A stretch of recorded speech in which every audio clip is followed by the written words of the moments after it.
I got some tweets and some WhatsApp messages saying I should do a video on the corruption that has erupted in Axis, or rather that is visible in Axis.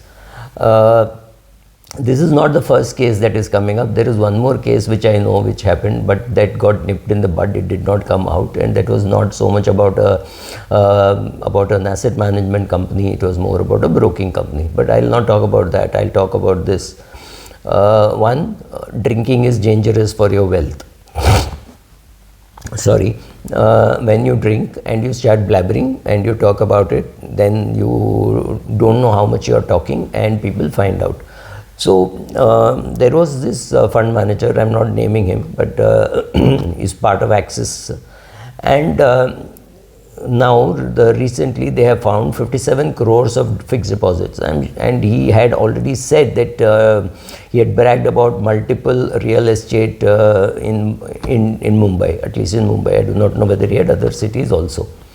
What is the job of the company which employs such a person? Is it their job to monitor on a daily basis or an hourly basis what their employees are doing? No, it's very difficult.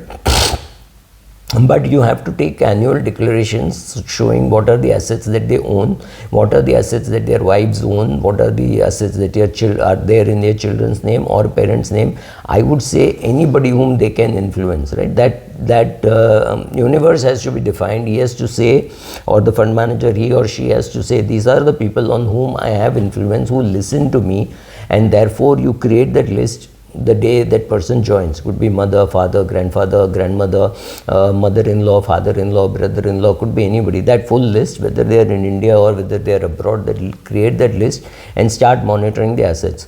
Should you send somebody to the real estate office and find out whether new properties are being registered with them? I don't know. But yes, new vehicles being registered, new cars being, new houses being registered, these are good indicators that something is wrong, right?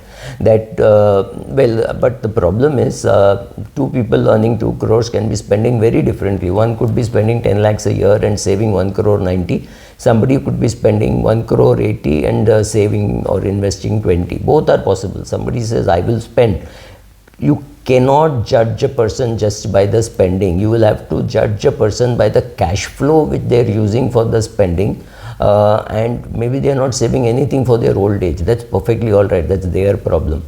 But monitoring their lifestyle, monitoring which pubs they visit, monitoring how much they drink, right? All that is useful. Knowing who are the drinking partners, all these things are useful.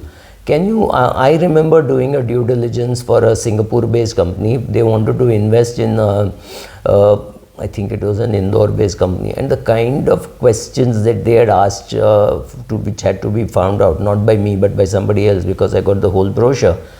They literally found a very senior person from the police, and they were asking him questions like, does he womanize? Does he have a woman other than his wife? All these things became very important for them to invest as a JV partner with him in India.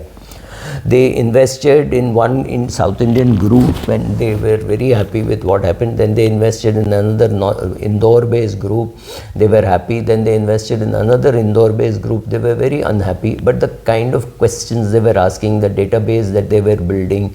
In fact, I remember the promoter, the Singapore person told me, Subra, that is where the money gets leaked. Money does not get leaked in small items. Money does not get leaked because he traveled J class instead of Y class. No, money gets leaked when you have illegal relationships, when you have when you drink too much, when you drink very high quality stuff which can be expensive. Then what happens is, it is not the spending, it is the attitude which gets them in. So here is a person who gets drunk and who goes and says some things, and that person leaks it to the press, and then the company, at least that's what they told me, they found out only when the press found out. That is not such situation where I am very happy.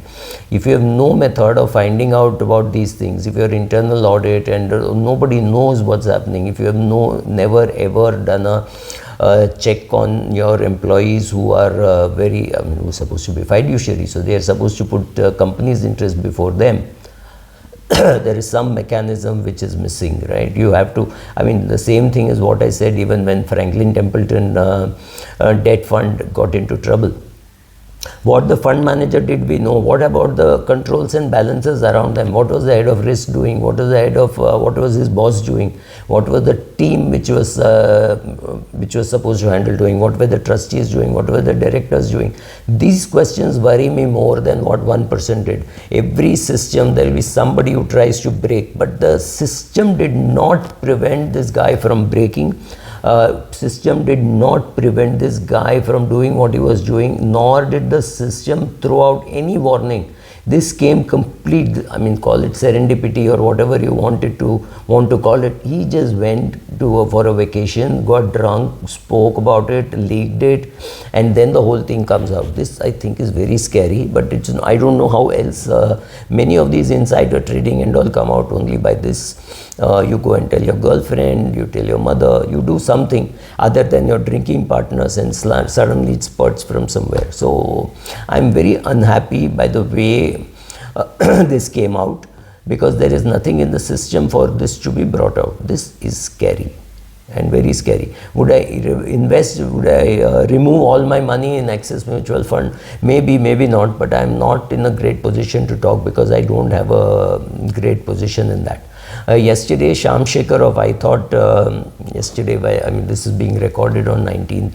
I saw Shyam Shekhar had done a poll on Twitter saying that will you redeem, etc. Redeem also got a lot of votes, and 53%, I think 50% plus said we don't care. You can't say that. You have to be monitoring, you have to see what is happening, and you have to scream at mutual fund houses saying, what are you doing? How are you making sure it doesn't happen again? And how much of these profits belong to you as unit holder? My guess is as good as yours. So there are people who say, oh, did it affect the acquisition cost at which he bought the shares for Axis? We will never ever be able to guess that, right? So you are assuming that if there are secret profits made, that secret profits has to be accounted. To whom? To the person whose money got misused, right? Is it possible to find that out? Very difficult. And in fact, a mass action suit or a class action suit is what something in the US would have happened. Luckily for Axis, it has not happened. In fact, I don't think Axis has any great slowdown in terms of money coming into their funds. So take a call. Personally, I don't have enough money invested in Axis, so I can't answer that question. What will I do with my fund? But yes, being smart, being careful is perfectly all right. Thank you.